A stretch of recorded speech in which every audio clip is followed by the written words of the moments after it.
This is the Sisterhood Society podcast, where three sisters talk life, food, fashion, kids, and everything in between. Become part of our sisterhood where everyone is welcome at our table.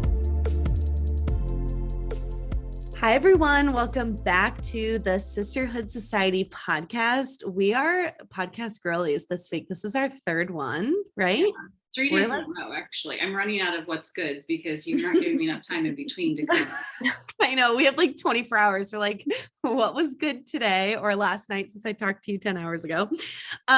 So today is a really exciting and special episode because we have one of our favorite people in the whole world on the podcast, which is our cousin Tammy. And I feel like we have a unique relationship with our family in general because our cousins are our best friends. And so a lot of people don't necessarily understand how we can work with family or have, deep relationships with extended family, but on both sides of our family, we have very, very close relationships. Also, as you guys know, we give Hillary a shout out pretty much in every podcast. So here's Hillary's shout out. Who's another cousin. I'm just kidding.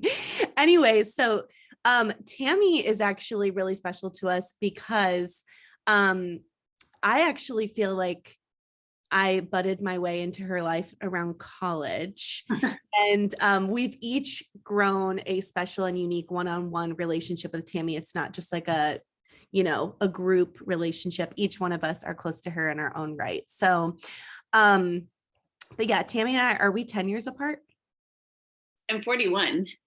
So I'm 30, I'll be 34 in June. So we're like close enough. Yeah, 8 or 9 years apart.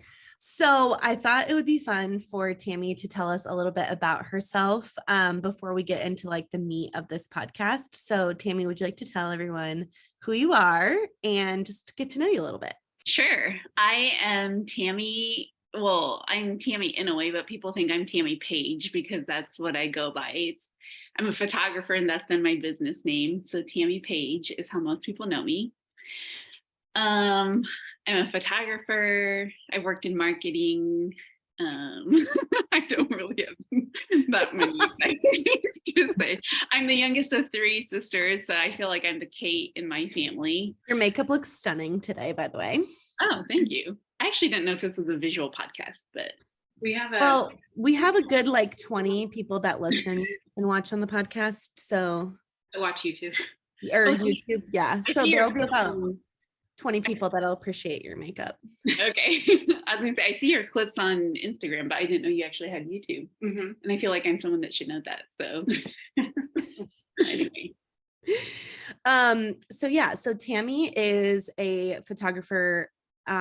You started in wedding photography, right? Yes. That was like the main thing. What do you want to focus on going forward? I'm like in a career pivot, so it's hard to say, but I've been shooting like stock marketing photography for, 7 years at this point. So I pivoted into that and now I'm editing more than I shoot actually. So for a commercial photographer. So. Did you shoot that wedding of your friend Polly or was that just iPhone photos? Oh no, I shot that. I was like, those were amazing. At first I thought you were just like taking photos at the wedding, like with your phone. I was like, that was incredible.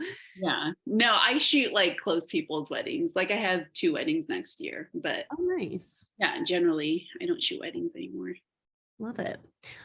Tammy had a podcast that actually was the first podcast I was ever on a couple years ago, but Tammy has a love of storytelling and kind of like a fun dream that you've like mentioned to me in the past is that you think it'd be fun to be like an Oprah type of figure where you get to like explore people's stories through question and answer and kind of like interview style. So we thought it would be fun to let Tammy host this podcast.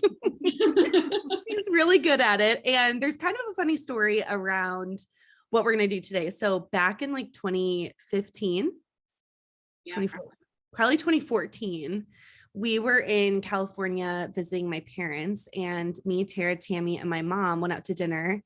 And Tammy was like, oh, I have this list of questions that I ask people to make conversation. Do you guys want to like go through? I don't even know how it came up, or maybe Tara brought it up. I don't remember how it started because I've been in multiple conversations with you where we've done the questions. Yeah. These questions are kind of famous in my world. Yeah. And so we started in on the questions, and the next thing you know, it got real deep real fast, and we didn't get a lot of service because I think it got real awkward for the waiter coming by. There were a lot of tears. Yes, there was lots of crying. It ended up with like almost full on bawling. So That's so funny. So anyways, so Tammy's kind of notorious for this great conversation starter questions. So this might be episode 1 of multiples. Like we could get through the 50, but we're gonna start by handing it over to you, Tam. Okay, nice. So I usually have a list of 50 questions, but literally I did them with my roommate, and I think it took us like 3 months to get through them. So because I have a rule that everyone has to answer them, and in life I let the questions just lead to other conversation, but this is a podcast, so maybe it needs to be like not all these tangents. That's up to you guys though. we can see how it plays out. Did we do our what's good? Did you just skip that part? Oh shoot. Yeah, let's go back to Okay, well, you know what? I'm just gonna let Tammy share because you already know what me, Whit, and Tara. Whitney's coming back from the dead. She's drinking and eating vegetables. Tara's, well, I don't even know what you said. And you had a wedding that you really loved, and I've been doing nothing. So I haven't really had anything. I've been working on my to-do list. Okay, so Tammy, what's good in your life? So I was thinking about this because I knew this was your thing. And I have 2 things. One's super boring, but I'm a huge fruit snacks girl. And like a connoisseur of fruit snacks, and I have discovered oh no, I just forgot the brand. I just know it's not Welch's, but it's like one of those like juice companies. Mott's. Oh Mott's yes, has the best fruit snacks. They and do have really good fruit snacks. it's like so good, Yeah. like the texture and the taste. Mhm. My top one before was Scooby-Doo ones. No, I same. switched to Mott's. On the Pixar ones are good too, but Mott's is number 1. And then my second thing is intermittent fasting. I feel like it's like my thing right now, this making me feel much more alive and like I have some control on my health. So We just talked about that with our health coach yesterday, actually. Oh, really? Mhm. She was talking about when you get into a rhythm with it, it actually gives you a lot more energy. yes, it's given me so much energy and like de-bloated me. Interesting. That guy keeps at this out, but I have peed so much like since I started it, just because I feel like it's just like flushing everything out. Yeah. I'm sorry if that's TMI, but I just feel like so much better. And like in 1 week, I've lost 8 pounds doing it. Oh gosh, wow. Just from like de-bloating. Yeah. That's not even like that stuff. So yeah. Interesting. Sorry, that's my what's good. Love that. Fruit snacks and fasting. Okay. Yes. They're like actually a contradiction, but That should be the episode title, fruit snacks and fasting. Okay, so why don't we jump in? So you said they could foster more conversation and everyone has to answer. yes. Well, I think this should be an ongoing series on the podcast. So I think we should just let it go, like see where it lands. Okay. Yeah. So I have a list of 50, but I brought 11 with me today because I wanted some light ones, some medium ones, and then some heavy ones. So So to make sure we cry. yes. If you guys don't, I'll be disappointed. So I'll ask this, and I don't know. I guess just whoever has an answer first, unless you guys want to have an order. Well, we usually make Whit answer at least one time first because she's not usually the first to offer. We always laugh that Whit is on the podcast. She's always the ever faithful, but you don't hear her a lot. She's just in the background nodding. You two are so chatty. It's hard to get a word in edgewise. No, I call on you a lot to make you talk because a lot of the time if it's silent and I'm like waiting for someone to share and no one says anything, I'll be like, what about you, Whit? So I do force you to share. But if you don't watch the YouTube version, you don't get a lot from Whit because you forget. Yeah. You He's there. forget about Whit. Poor Whit.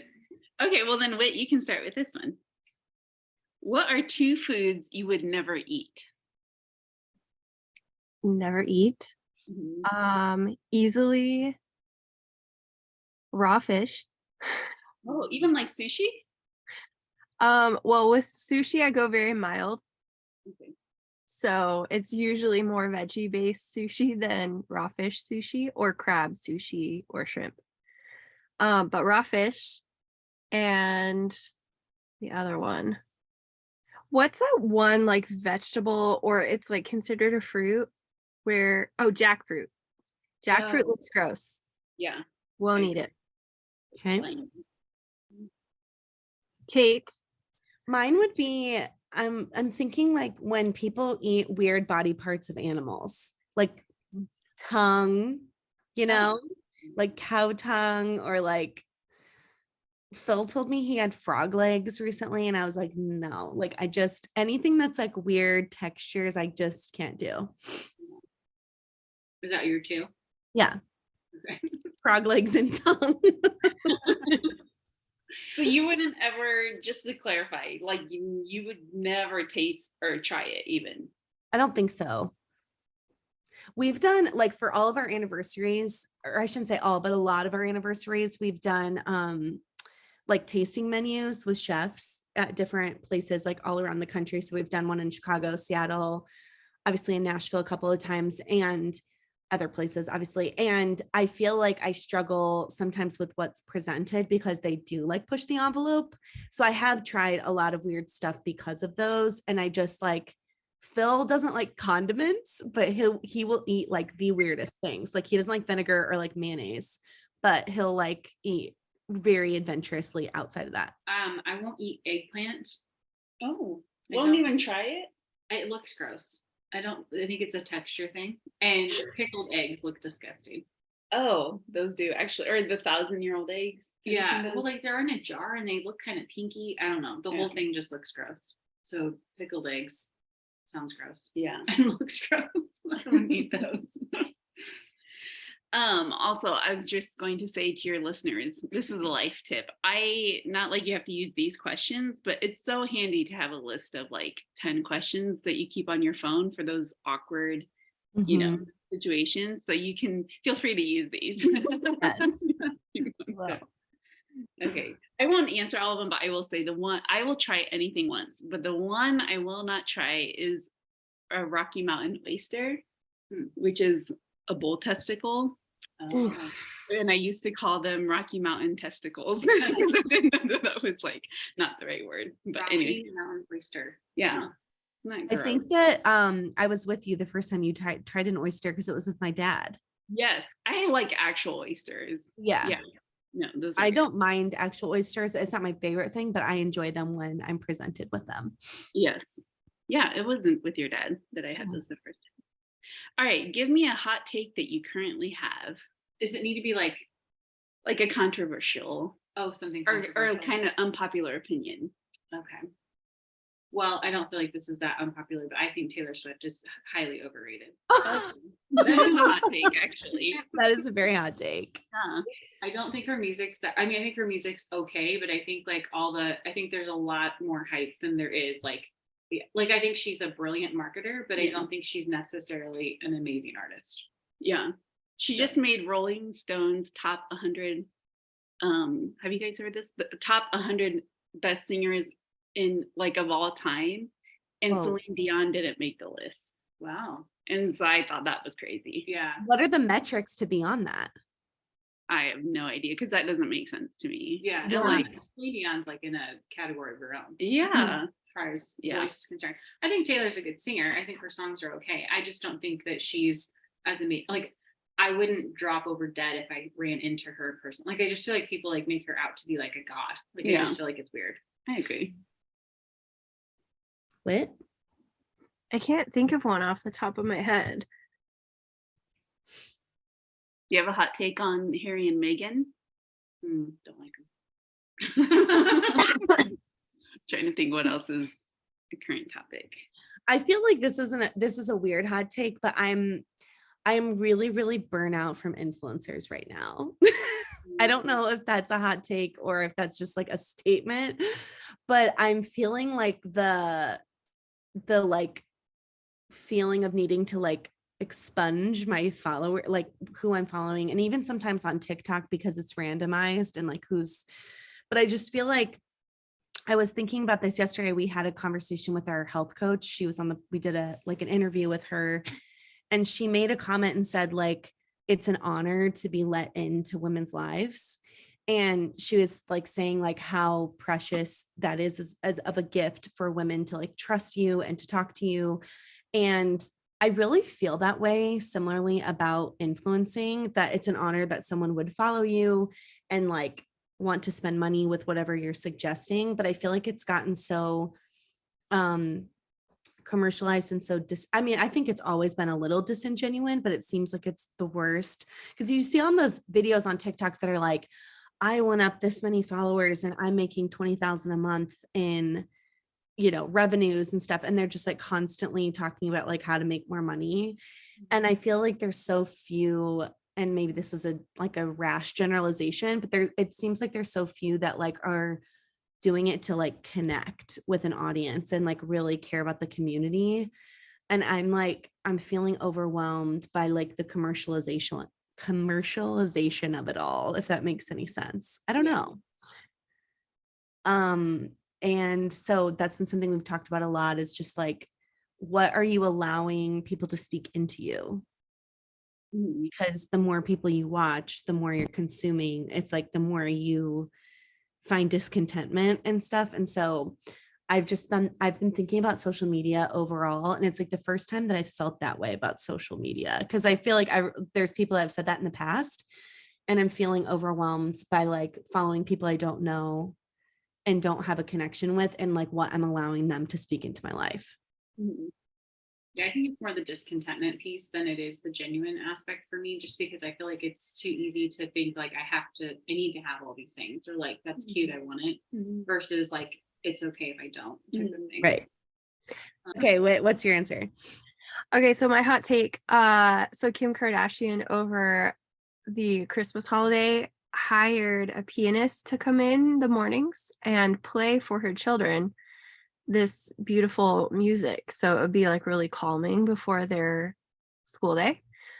I totally understand wanting to have just like calmness before the school day, but she actually like hired someone to come in and play for several hours, and I'm like, girl, the rest of us just put our Bluetooth on and put on Spotify. Like, it felt like a really big flex. And I get it, she's a billionaire, she can do what she wants with her money, but I was just thinking like, she could have put that money towards so much other stuff. And I get it, she's also paying this person, so like obviously that money wasn't going to waste for that specific person, but it just bothered me. I'm like, that's what Tara calls stupid money with her like nugget ice maker, but like this was really excessive. And I get that they live a very excessive life, but that just kind of put it in perspective, that I was just like, she's inviting someone in to play music for her children, like live music for her children in the morning.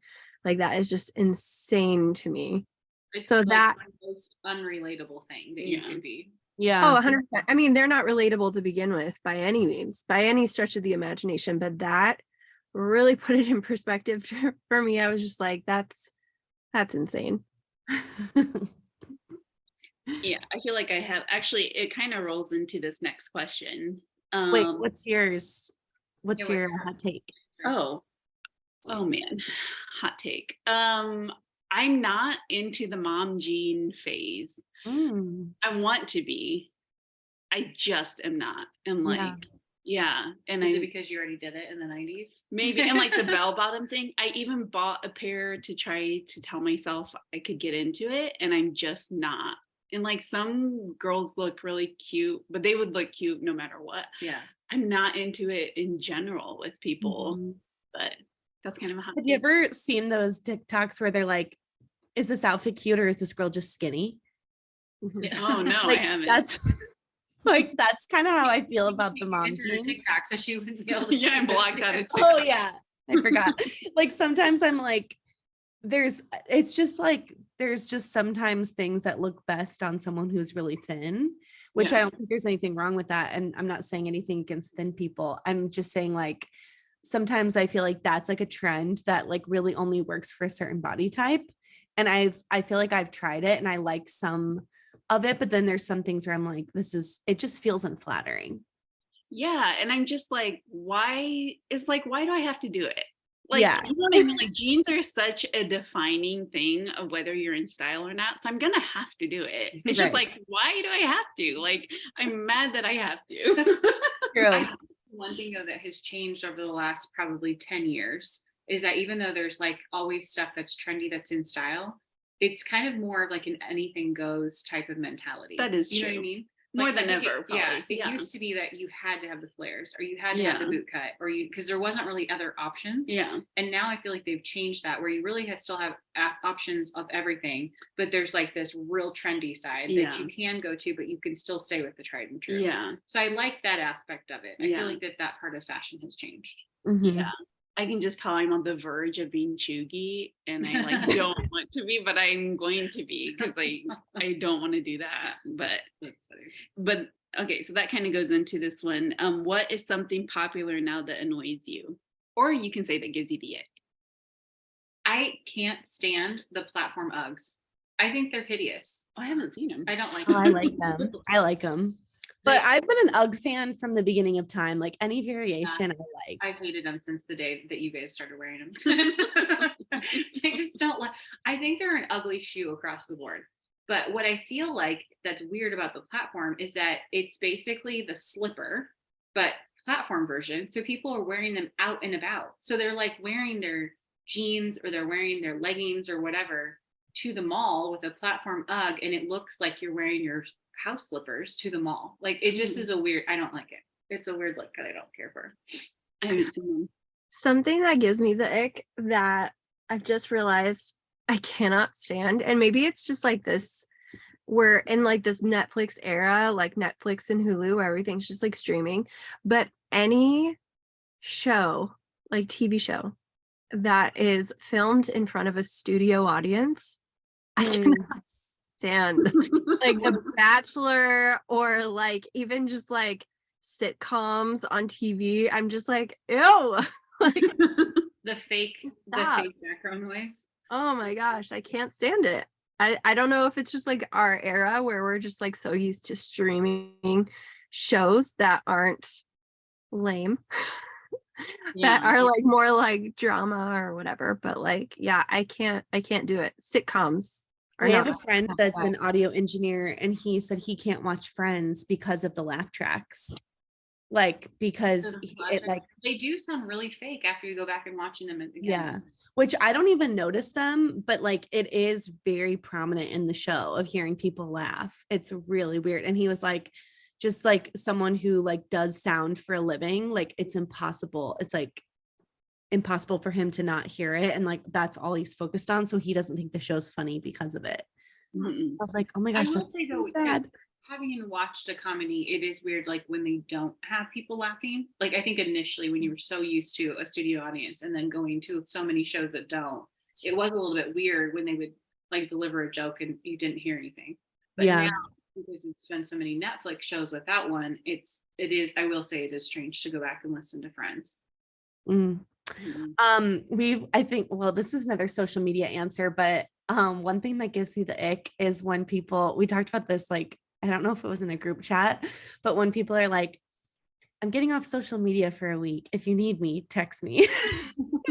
Yes. Like I'm taking a break. I just want to let you guys all know that I was going to take a break from social media and I will be back in like 2 months. Yeah. Just like, that's fine. Go do it. But don't tell us. Like, Yeah, like honestly, I don't know if people would notice because there's been times where like I'm with family for a whole week or a weekend and I don't post anything and nobody is like, hey, just making sure you're okay. Like that doesn't happen.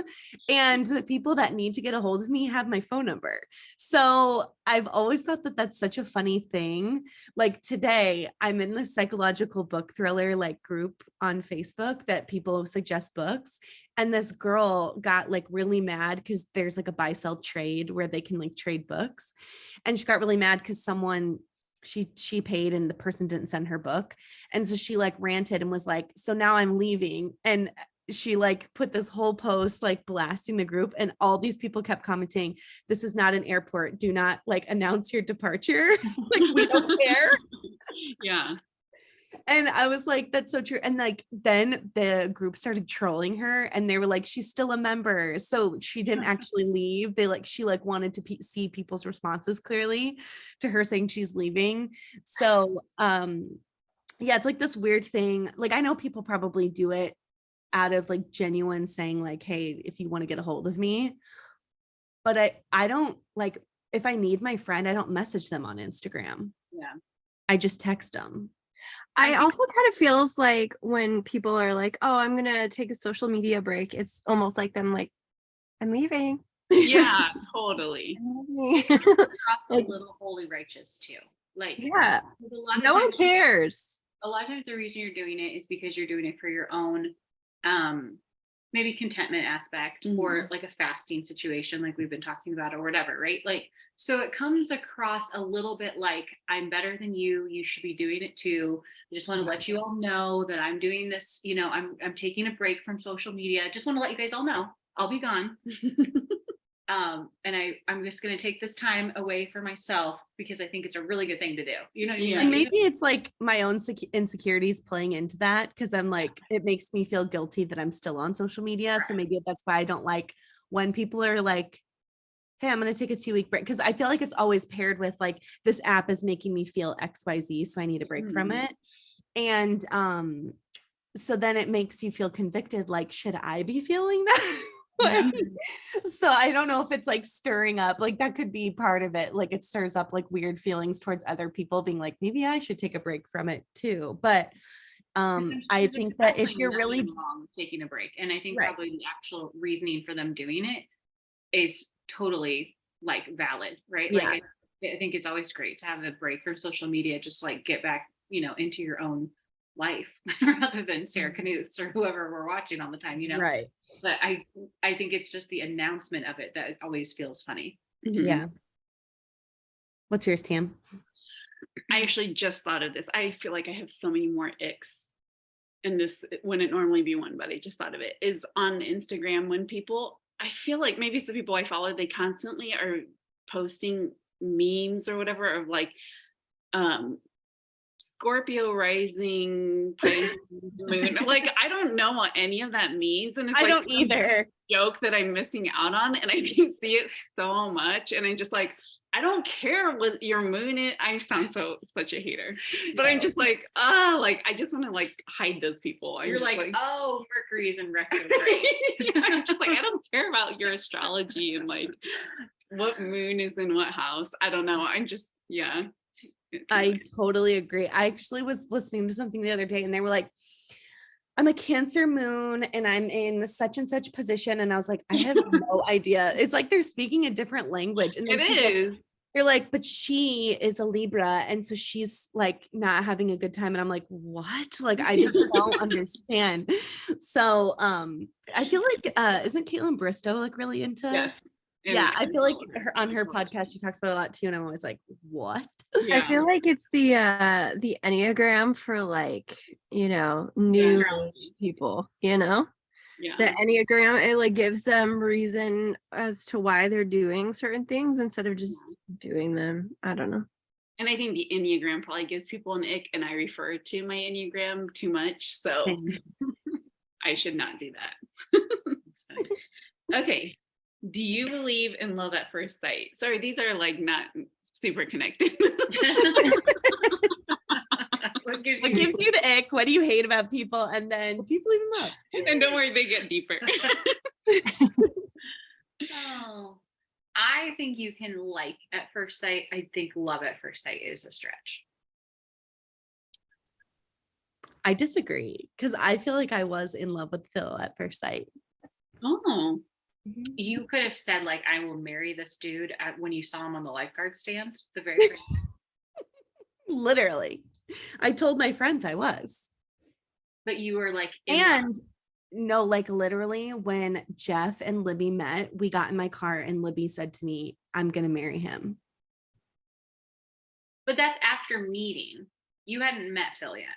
You just saw him sitting on the lifeguard stand. I know, but I'm saying it's the first sight though. With them, that was their first sight. And they both instantly were like, this is it. So I do feel like it can happen. I'm not saying it happens to everyone, but I'm also like I'm a hopeful romantic, and I'm a glass half full type of person. I'm not a realist. I don't see things in black and white. So I think for me, it's maybe like, and I think an ultimate optimist probably would believe in that. Were you in love with him after you met him the first time? Honestly, probably, yeah. Because it was like, I feel like I didn't know much about him, but it was like all I could think about is wanting to. Interesting. So I feel like the personality types like Kate do believe in love at first sight because they're so like optimistic that they're like, this will turn into a real thing. And then it leads to disappointment 90% of the time. But in like the 10% that it could possibly happen, there's still a chance. So I feel like love at first sight could happen, but it depends on your personality type. Well, what I was going to add to that too is like, I cannot run my life on negativity because I am an ultimate optimist. So if there's a lot of negativity surrounding me, that's like the easiest way to get me to shut down. So I have to like hold on to something. If a lot is going wrong in my life and there's a lot of bad things, I have to find small things that are going well for me to be able to function, or I feel like I don't know how to like continue. I mean, that's most people. We all need a little bit of hope. Otherwise, we'd all die.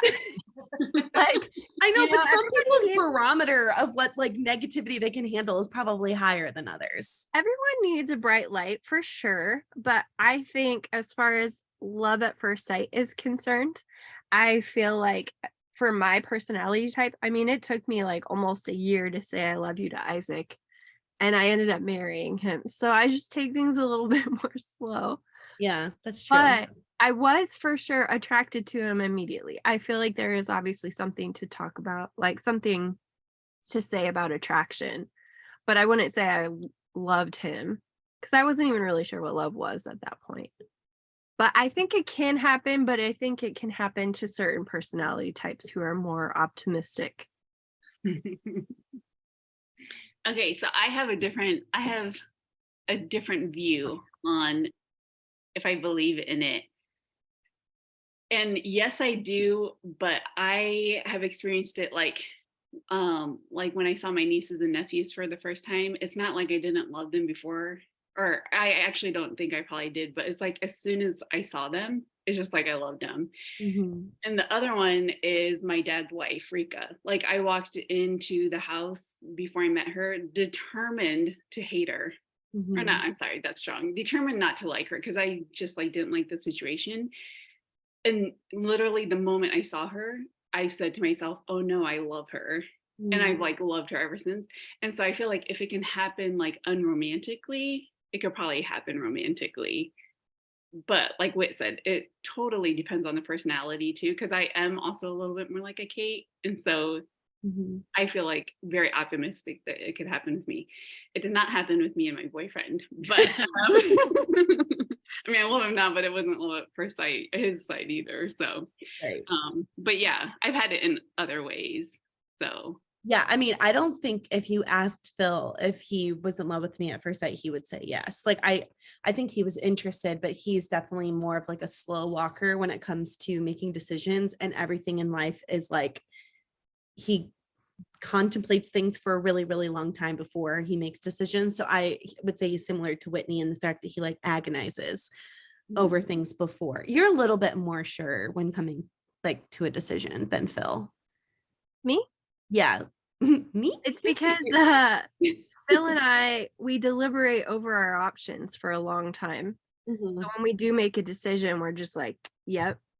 Whereas I actually noticed this in Phil because I was helping him with his logo for his drumsticks for this next tour. And he is a verbal processor when he's unsure about stuff, which is very unlike a 9 because we all like internalize everything. And he was texting back and forth, and he was like, I'm sorry about all the texts. And I was like, I don't mind it at all. Actually, it's helping me figure out how you want it. But he was like verbally processing how he wanted everything, but he seemed very unsure about how he wanted it laid out. I didn't know he asked you to do that. Oh, really? Yeah. It was the night where you were texting and you guys were like, this is a throwback. And Isaac's like, Oh, throwbacks every day. I was texting Phil on the side doing his logo for him. that's really funny. Isaac or me and Phil were in the car listening to worship, and Phil was like, oh my gosh, you know what song I've been thinking about recently? And he like turned on this old worship song. And then it got him talking about all the songs Isaac used to always like play in church that Phil would play drums with him. And so we texted Phil or Isaac and Whitney, and we're like, we're having a good throwback session. And Isaac's first text was, I love a good throwback. I do it every day. For some reason, it just like tickled me, so funny. And then we had like a really long text stream about all the songs that Isaac used to play on repeat at church. So anyways, that's the context of that conversation. Okay. What was the last thing that made you cry? Oh no. This was the question I think that spurred it all on. No, it was we only got to one question that night. Yeah. It was, what is something you're most proud of? Yeah. Oh, And that's what started all the tears. he said, what's the last thing that made you cry? So the other day, so we've been going through like obviously some tumultuous times with our business. And the other day I got a vision about getting to this like place of abundance. And I was like sobbing, and even like retelling it, I was like sobbing. So I like text Kate and Tara, literally like hyperventilating, like cry. That was like the hardest I've cried in a while. So that was the last time I had. It was also the completion of a series of like Visions. Yeah. words that you've been given. So I think that was like, to get to the end of it that was why it was so like. And to also kind of know where we were at in this succession of the visions, because it showed like the path that we are going to be going on, and then finally showed the one place that we were like, are we there yet? Like, are we going to get there? How long is this going to take? Is this going to be like 3 days like the resurrection, or is it going to be 40 years in the wilderness? Like, you just don't know. And so yeah, it was it was it was really cool, really telling, but also made me sob. This answer might make me cry, so I'm going to try not to cry, because thinking about it is making my heart beat really fast. Which is, we're going to require me a lot of intense vulnerability here. I have a friend, and my friend Sky and her husband Blaine are some of our best friends, and they were over a couple nights ago, and we were just talking about all this stuff with the business, and just like, gosh, like the last 3 years of life, right? Like just the pandemic and all of the things that's come along with, for the last few years. And I think that like my personality type, I'm an achiever. And I was saying like, it's been so hard in this season, like navigating a recession and a pandemic and layoffs and stuff, to not feel so much like shame. And every time someone would ask me about the business, I would be like, well, what do I say? You know what I mean? And I think what I've come to is that like, there was nothing I could have done to work harder or make it better. Like, it was the process that we were supposed to go through, which has been confirmed through prayer and like people speaking that into us and stuff too. But I feel like, the first 4 years of the business, anytime anyone asked me about it, I was like so excited to talk about what it was doing and what it was accomplishing, and like where the business is going, and like these dreams that I've had for it. And then it was like the last 3 have like broken us down so much that it was hard to know like what to be proud of with it, because it's required so much out of us with so little reward. And honestly, like I felt like really broken by what has happened the last 3 years. And like a big piece of that for me was like getting to a place of like releasing shame around the layoffs for sure, because the relationship side of it for me was like the hardest for sure. And just like the relationships we had to let go of or say goodbye to, or some that still don't feel like they're repaired. And I feel, yeah, I won't get into that, but anyways, I was expressing that, and I was like, I just like want to feel like pride again in like what I do, and like talking about what we've built. When you're looking at what we've survived through, there is so much to be proud of, you know. But what I've like the dot that I connected in this conversation was like, now when I share about the business, I'm not talking about like sales or like connections we've made or such and such. Like I'm saying like how proud I am of the community and like the people and like how God's moved in the business. And like, I guess the perspective shift of like what I'm proud of what the business is doing isn't always like now tied to like a monetary goal anymore. And I was praying about it the next day, and I just felt like I needed to like release that like shame of feeling like I'd done something wrong, or there was like a stone left unturned, or just like I was telling my sisters and my mom, like I'm struggling like with the religiosity of your faith, of feeling like, God, like what else am I missing for this to like turn a new page? And I feel like we finally have, and that there's been so much amazing like freedom that's come, but it has like been like the hardest couple of years. And I think it feels heightened also by the fact that I was also struggling with like a personal struggle. So I just feel like my life 2 years ago, and like now when I think about this, it makes me cringe. But 2 years ago at Thanksgiving, my father-in-law made everybody go around and say what they're proud of. And he got to me and I was like, I have nothing. Like, I don't have anything to offer. I can't, I want a baby and I can't have one. My body doesn't work. Like no answers are coming. This is before we like stepped into IVF. And I was like, my business is in such a rough place. Like I was like, each day is so hard and I'm working all these extra hours. And he was like, okay, so I shouldn't have brought it up. And so like literally on the way home for Thanksgiving this year, Phil was like, I'm going to tell my dad that we're not going to share what we're thankful for at the dinner table, because I was so brutally honest. And then of course, like I cried, and like it just made everyone feel awkward. But I feel like my perspective has just become so different, I guess is what I'm saying. Like, instead of looking at what's going wrong, I feel like God said, like, I've said this before, like, it's not the what, it's the how. It's not like what you're doing. It's like how I'm going to help you through this. Or it's not like the why you're going through it. It's like, I'm going to show you the how to get through it. And I think that we get really tripped up in the why of like, why is this happening to me? Why me? Like, what's going on? Instead of like really asking God, like, okay, bad things happen to everybody and tough seasons happen to everybody, and it is a season.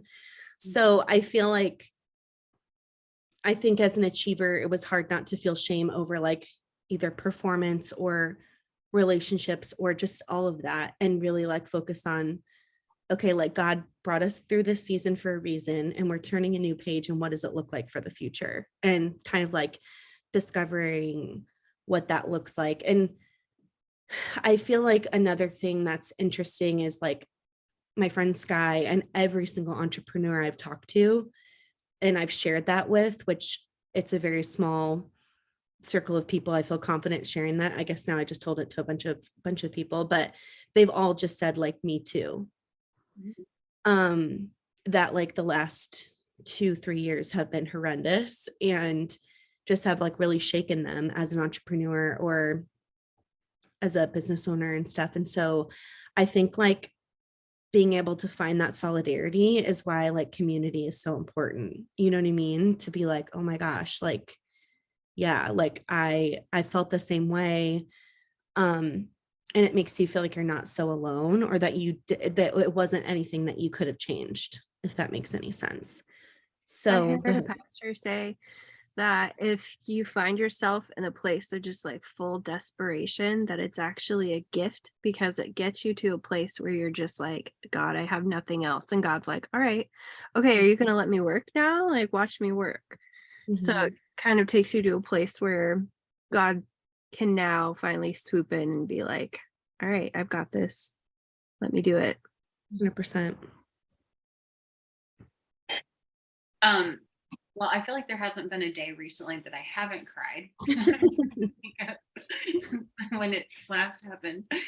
I would say probably the most significant recently was that when when mom was coming home for Christmas, we had kind of had this like word of different things going on that that had been confirmed amongst the three of us.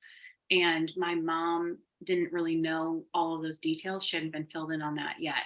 And she was voice texting Kate, and she sent this long message, and she basically said God told her that he was waiting for me to become, that I've always been business aligned. I was going to say businessly aligned, but he was waiting for me to be spiritually aligned. And now that that was the case, he was going to essentially like step in.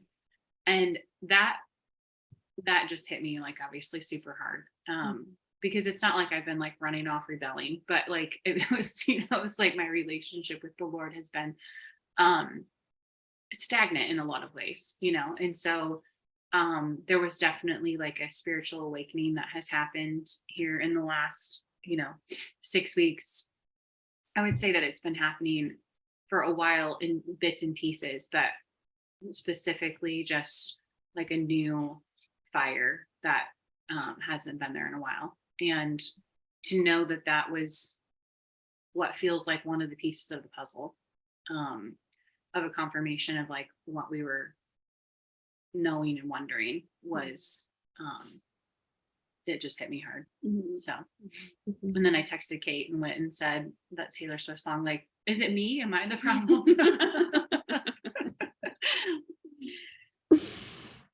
The last thing that made me cry was yesterday. I saw this thing on Instagram by Catherine Wolf.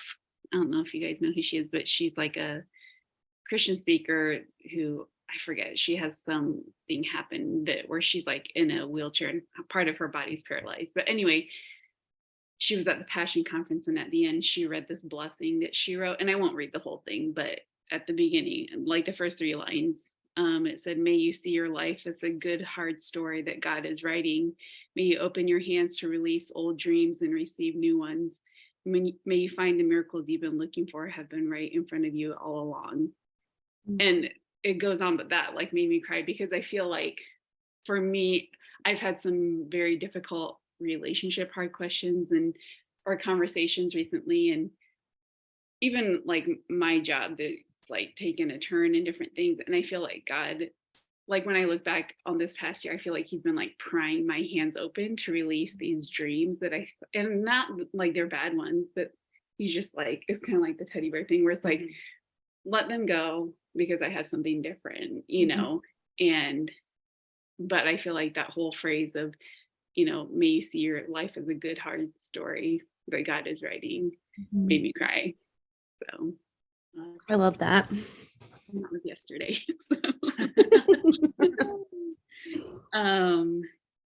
Okay, what is your favorite thing about your family? Wait, you go first. I keep answering first. You can't make me go first on things that I need time to think about just because you need time to think about them. Well, I can answer. I just was trying not to jump in right away. I've said this before, but I feel a tremendous blessing that we have a closeness that we do, because I think I grew up naively thinking that families were just close. And what we've realized through this business is that a lot of people, like just even a random question of like, how do you work with sisters? Like I could never do that type of thing. But I realized like how few people have really good support systems around themselves. And I think that that's one thing that I feel extremely blessed with, because not only are we close to our mom, but we're also close to our dad, you know, and I think sometimes you might be close to one parent, but not necessarily the other, or you're not close necessarily to either parent. You didn't become close to them until you became adults. Like that's a close relationship that I've had with them all growing up. And then to have, you know, sisters that I, you know, now consider best friends. I don't take that for granted, because I realize that is unusual in a lot of people's lives. Like they might have a sibling that they're close to, but not all their siblings. And, you know, and to me, it's such a foreign concept that you like wouldn't all come home for the holidays, or like you wouldn't talk to your sibling. Like that kind of stuff seems weird to me, but it's weird that I feel like the situation we have is more the exception than the rule. Yeah. Yeah, I was going to say, one of my really close friends' moms passed away maybe almost 2 years ago now. I think it's been 1.5 years. And at her funeral, someone made the comment and said that his mom was always present. Like they felt close to her because she was intentionally present.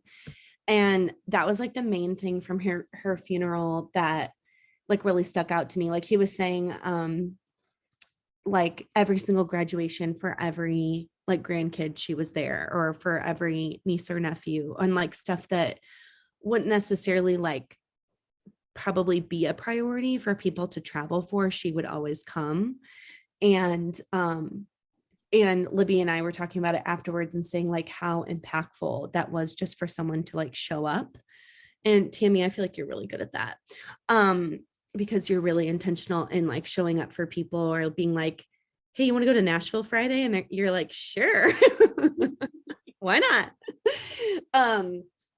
Like, I just feel like there's a craving for a lot of people, and I'm not saying to overcommit your life, but there's a craving in a lot of people to be like homebodies and not leaving and saying no to things and put your boundaries up.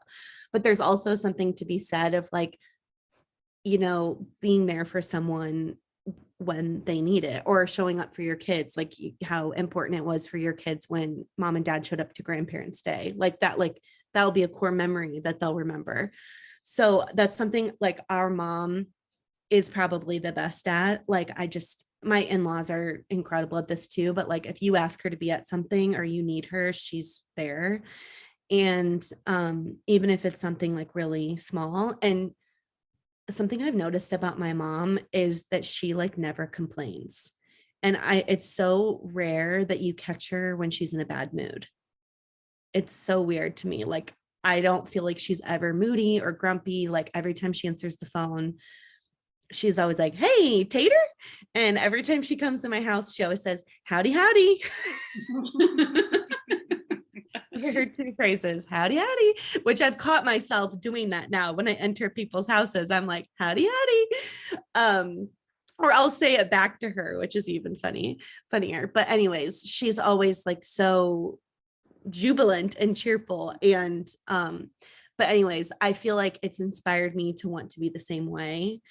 And then with my in-laws, whether it's my brother-in-laws with you guys as husband, or Phil's brothers, and my actual like Phil's parents, like they are really invested in what's going on. Like they want to know, you know, they want to have like a FaceTime, you know, at least once a month to check, like catch up and stuff. And like Tara said, I think it's unusual to have a close, like immediate family. And then we have really close extended family. And then I'm really close to my in-laws. So my family is primarily my friends. You know what I mean? Like I have a lot of really good friends too, but I feel like I'm blessed that I can say like my in-laws and my siblings are my closest friends, and my cousins. So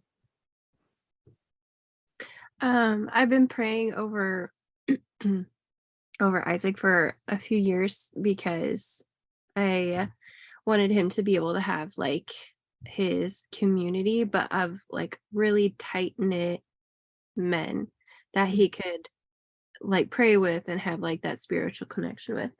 And he's got great in-laws and everything like that. Or in-laws. I'm like, yeah, he does.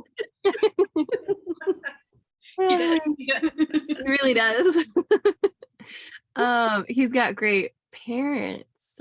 And then he's he's close with his sister, but like in a way where he's got like people that he can like kind of have his community. And God just brought that about with one of his cousins and his best friend, that they've come even just a long way, and they're just like so spiritually on fire. It's actually pretty cool. But I realized, I was like praying and I was like, God, I feel like I could, like, I kind of want that. And then God was like, you do have that. And I'm like, oh yeah, my sisters and my mom, like that's what we have already, which was pretty cool. Revelation. Like I always knew it, but I didn't see it from that perspective. And I'm like, oh yeah, this is my community. Just to have like the spiritual connection, but also just like the closeness. So I'm very like, and I'm a very introverted person, so I don't go out of my way to make new friends or try to be friends with all these people and do tons of things. I get my fill with just my family, which is a big blessing, and I know that not a lot of people could say the same. So I'm grateful for that connection, but also just not even just like being friends, but from a spiritual perspective too. I feel like that has really grown, especially over the last few months. Yeah. I'll say with my family, I'll make it quick because most people don't know my family, but I am the youngest of 3 girls as well. And we had this, I'm just mentioning this because it plays into it, that we are half Japanese, half American. And when we were little, we were made fun of, like in Japan, we were made fun of for being Americans. And in America, we were made fun of for being Japanese. And my dad always just taught us, like, it's funny, like, don't be offended by it, like, don't make a big deal of it.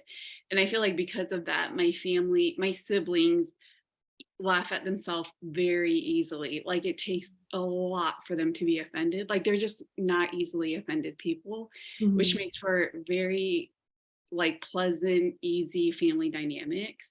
Yeah. And so my siblings are just like really easy people to be around because no one is offended. And they're also just like very gritty. Like I feel like my family has been through some stuff, and so we just come out pretty gritty in life. And that's nice. That, I mean, sometimes it's to a fault because my sisters are like so strong that they don't like, it's hard for them to show emotion sometimes, but generally it's a very positive thing that they just like, you know, do life and show up. And I don't know, it's just yeah, when I meet like roommates or significant others or whoever I'm going to introduce to my family, I always say my family's the best part of me. Like I'm always very excited to introduce them to my family. There's like zero embarrassment. It's like always, I'm always like very proud to introduce my family to people. So. Your family also laughs easy. Yeah. Like, so in addition to being able to laugh at themselves, they laugh easy. So Yeah. like they're very fun to be around because it's a very jovial crowd. Like, yeah. yeah. You know what I mean? Like you don't feel like that you can't say something because most of the time they laugh at what you say. So totally. I mean, I think it's just, I feel like we always just have like a really good time together. Yeah. And you feel like a really big comedian when you're with yeah. Yeah. We do. We find everyone funny. I was gonna say when I'm hanging out with you 3 girls, I feel like I'm like the funniest person ever. Like I leave feeling so confident because you laugh at everything I say. Well, you are funny. I don't feel like you're making that up. Okay. If you could have one quality from each of your sisters, what would it be? I want Kate's boobs. No, you don't. You don't actually. That's hilarious. I was not expecting you to say that. That's so funny. That is hilarious.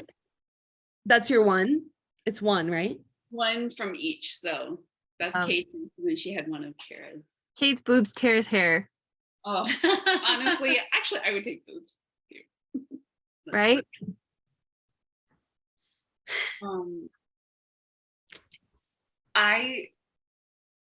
I've already said this to Whit before, but I feel like Whit has a really good way of being able to like take criticism and not immediately get defensive. Like she can, and not even criticism. Like if you are upset about something, if you go to her, instead of immediately jumping to the defense and trying to defend herself, she will she's really good at being kind of like, I hear what you're saying and I can understand where you're coming from. And I can see where my fault might have been in that situation. Like it just completely diffuses it. That's like such a rare quality. Very like rare. nowadays, especially. Yeah. Like everyone's mad about and easily offended. Yeah. Same thing. Yeah. Okay. Yeah. And I feel like with Kate, she is, she has this air about her that everybody wants to be with her. Like she's got this quality that she makes her home feel super inviting and very like peaceful. And she's got that like hospitality aspect that mom has, where you walk into her home and you feel like at ease and you feel like you want to, spill your deepest, darkest secrets. She's like everybody's best friend. But I guess I feel like that's one character quality about Kate that I think is so special, because like her whole friend group moved to Nashville because she was there, you know, like I think that's that's very admirable. Yeah. And so I think that Kate has a way of like making everybody want to be and do where she is. They'd probably argue that it wasn't just me, first of all. I feel like if my friends listen to the podcast, they'll be like, I got a job in Nashville. I feel bad because I immediately went towards physical qualities. Fine. You guys are But more things are than pretty great. you guys are more than just your boobs and your hair. The better one. Okay, so for Tara, I do feel like when you talk about Enneagram 8s, typically if I'm meeting someone and they're like, oh, I'm an Enneagram 8, instantly my like red flag goes up, because that's the personality type I struggle with the most. Because I feel like I get bulldozed by 8s often and they scare me and I feel like I don't know how to stand up for myself.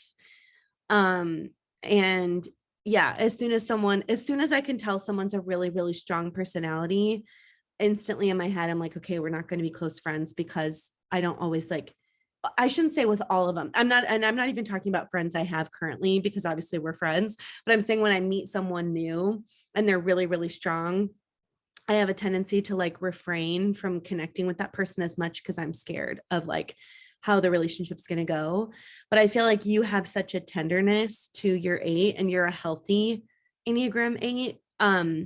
And I feel like you're an Enneagram 8 that like doesn't exist on like the charts. Like, I feel like that's something that's like, there's a tenderness to you that I don't see in a lot of really, really bold personality types, because there's like a lot of mom in you, where you're like, you can be a bulldog, but you're also like incredibly empathetic. And like, I feel like if I want sympathy, I ask like Tara's opinion. And if I want the hard truth, I go to Whitney. Like, I feel like Whitney's like Phil, where they're like, I don't really know what to tell you, Kate, like, get over it. You know, like Phil, that's kind of what Phil's like. I don't have any answers. And I'm like, I'm not looking for answers. Like, I just want you to listen. And then Phil's always like, you're right. I forgot. That's what you said last time. It's like, you just want someone to listen. He's like always trying to give me a solution, or basically being like, you know. But anyways, I envy Tara's like boldness, and also the ability to like say what you mean and mean it, and not be nervous about the repercussions of the relationship, because you believe so much in your personality and your heart that you know that people will trust your intentions behind what you say. And that's something that I feel like is like one of my worst qualities, is that I have such a hard time sticking up for myself, because I let everyone around me have boundaries except for myself. And when I put up a boundary, I feel like since people aren't used to it with me, they still bulldoze it, and then still try to like, you know, crack into it. And you're very firm about like what you want, but it doesn't come off in a way where you're like making people feel icky about it, which I think is really inspiring. That was a really long answer. For Whitney, I've said this a lot, but Whitney, like when I feel like I need peace, I love being around Whit. Like there's something about being around her and in her home, even her kids, that make me feel like cozy. And I think one of my favorite core memories was like just when my sisters have kids, like I understand leaving them is a really big deal, and like coming to Nashville. And when I was moving into this house, Whitney took 3 days to just come here and like help me hang photos and do errands. And she was away from her kids the whole time and her husband just to do that for me. And that was like a huge sacrifice, obviously, to do that. And that just meant a lot to me. So she has a way of like nurturing, but also just who you are as a person, I gravitate towards because you give me like calm. I feel cozy when I'm with you. That's a quote for a movie. Or no, is it Jack Black? And he's like, I feel warm when I'm with you. Is that from The Holiday? Sounds like it. I'm Anyway. your Jack Black. Yeah. Tara, I was gonna mimic what Kate said about going past your hair. About how you set nice boundaries, but without being aggressive about them.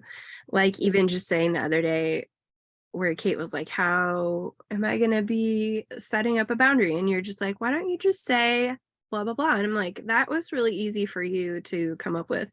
And it sounded very kind without bulldozing anybody. And so I've come to really respect that, especially in business where I wouldn't necessarily even know where to begin. Or oftentimes I'll come at it too black and white where I sound aggressive and you come at it more at a like calm, but like, hey, we need this done, but can you like give us the timelines on it? Whereas I'd be like, we're really stressed. We need this done by this day. You need to have this done by this time.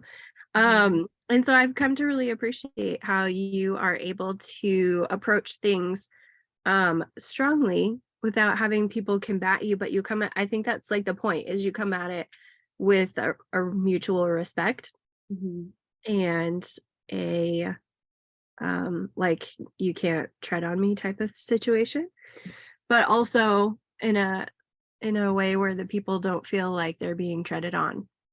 And Kate, you You don't have to give me another one. I mean, you're more than just your boobs. Am I though? You are. I always feel like, and you even mentioned this several times on this podcast, where you always need just like an inkling of hope. I feel like that's what just kind of brightens and enlightens your home and who you are and being around you.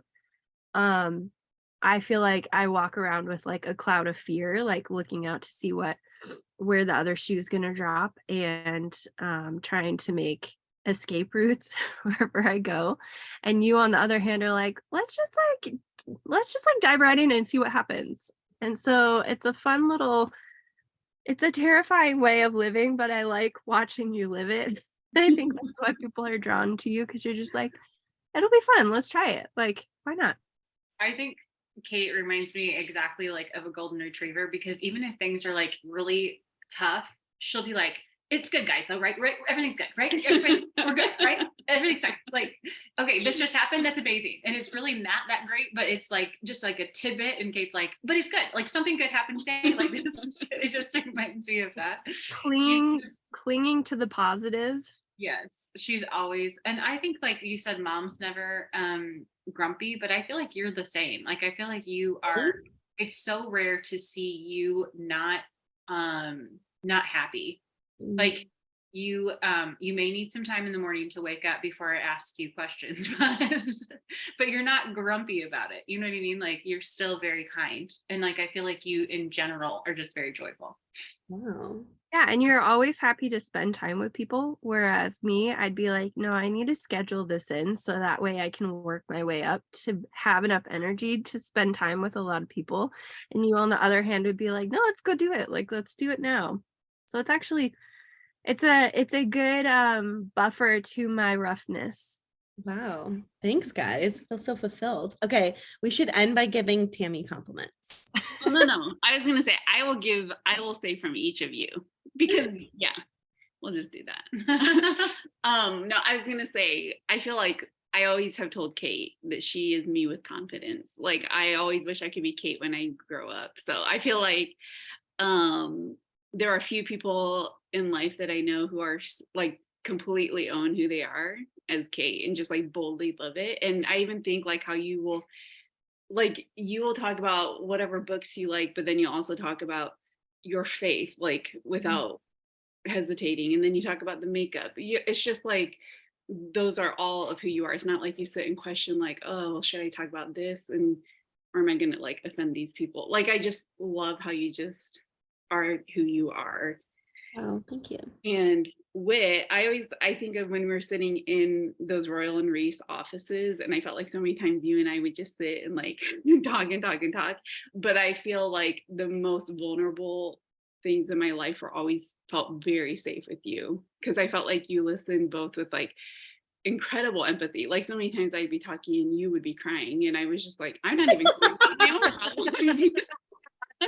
But it's like you would cry, but it's also not just like listening. Like you'd always like come back with like a solution or like how can I help you or whatever, which is a very hard balance I think for people to find. Mhm. And with Tara, I feel like everyone that knows you always says like loyal, but this might actually make me cry. It is gonna make me cry. Not this past year, but the year before, I refer to it as like the summer from hell. And I just remember Tara said to me, because I was going through a breakup, and when you go through stuff like that, you just want to talk about it all the time. And it can be so draining on everyone around you because it's constantly on your mind, but everyone else is like, over it, like understandably so. And when it first went down, Tara said to me, I'm not over it till you're over it. And that phrase like completely changed me and like even how I like deal with relationships. And to me, that's like actually showing up for someone. And she lived it. She didn't just say it like, I think you asked me about every day that summer, like how it was. Like my poor sisters had to hear about it too, but Tara was like the one person that like every day was like initiating, asking me about it, not just like waiting for me to like come talk to her. And it was so healing. I can't even like describe it. And so like, yeah, I feel like that's like loyalty to like another level. So Yeah, I would anyway. totally. Okay, we got to give Tammy a compliment. No, yes. no. And I already have the last question. So the last question is, what's one thing that you know to be true?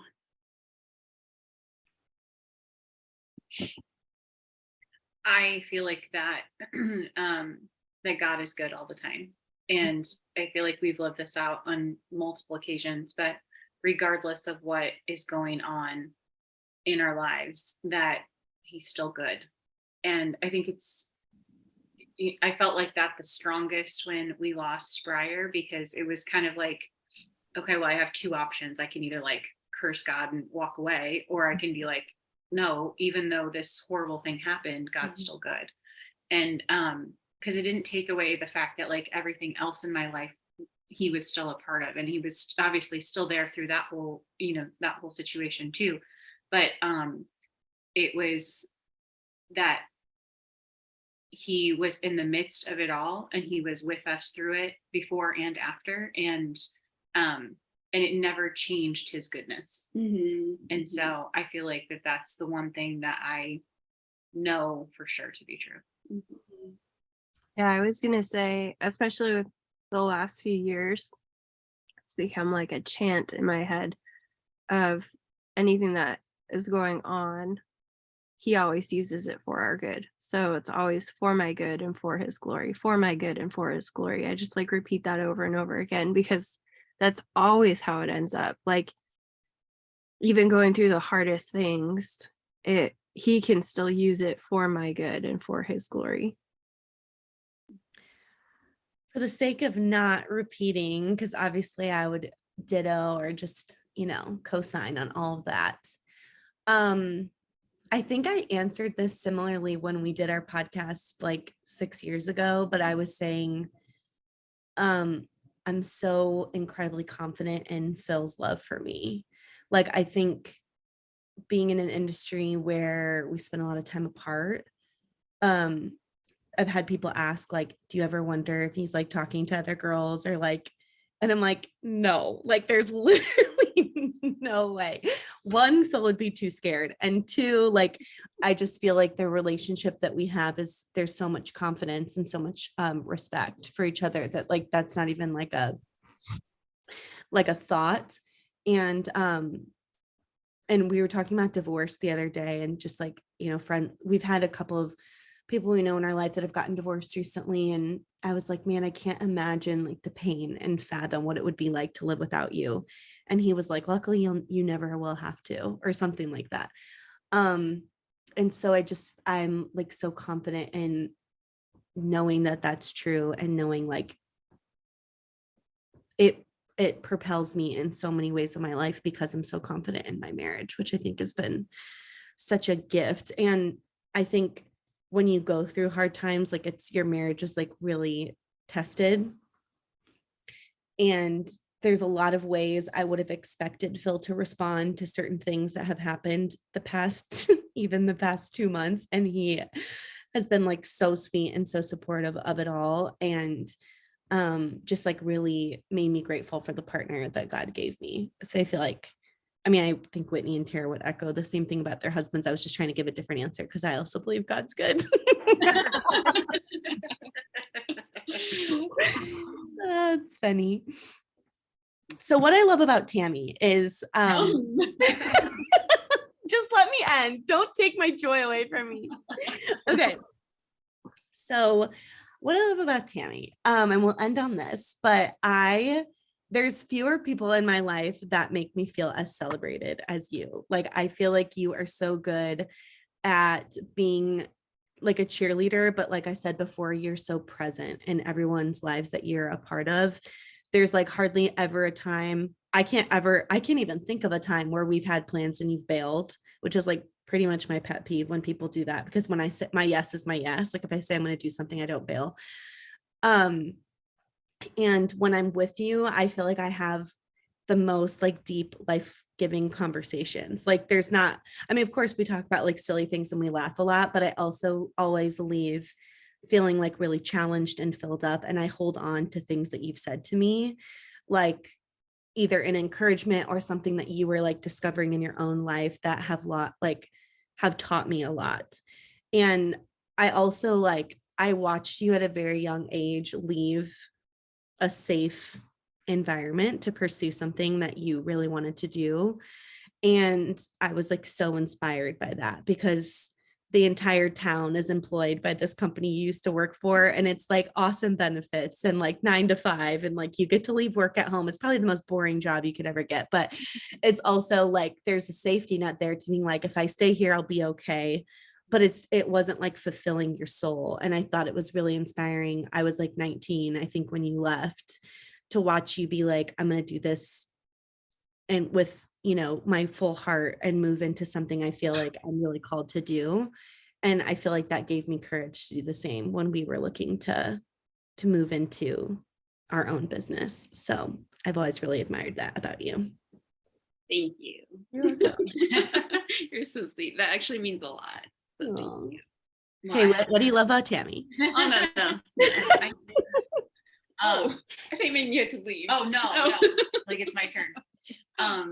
So Tammy talked about loyalty, but I feel like I could echo the exact same thing back to her, whether it's helping me paint a room, organize like drawers. Like she's just a really good hang, and she's willing and like up for any activity, like whether we're going on a road trip or we're just going out to dinner, or we just were talking before the podcast started about like doing a half-baked harvest, like, cooking day and stuff like that.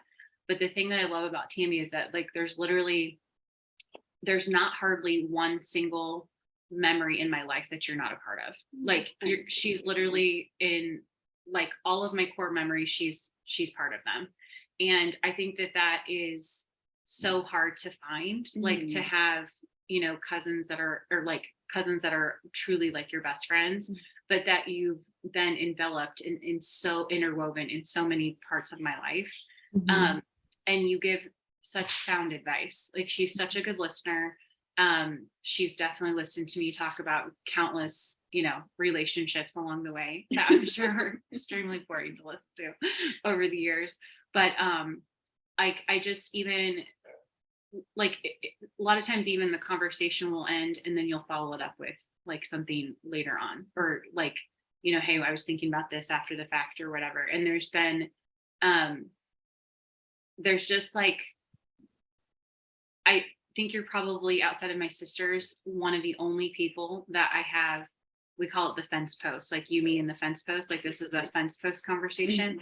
She's really, truly the only other person in my life that knows the ins and out details of me more. Like, I feel like she almost knows me better than I know myself at times. Like, she has this perspective on my life and me that sometimes I don't even see.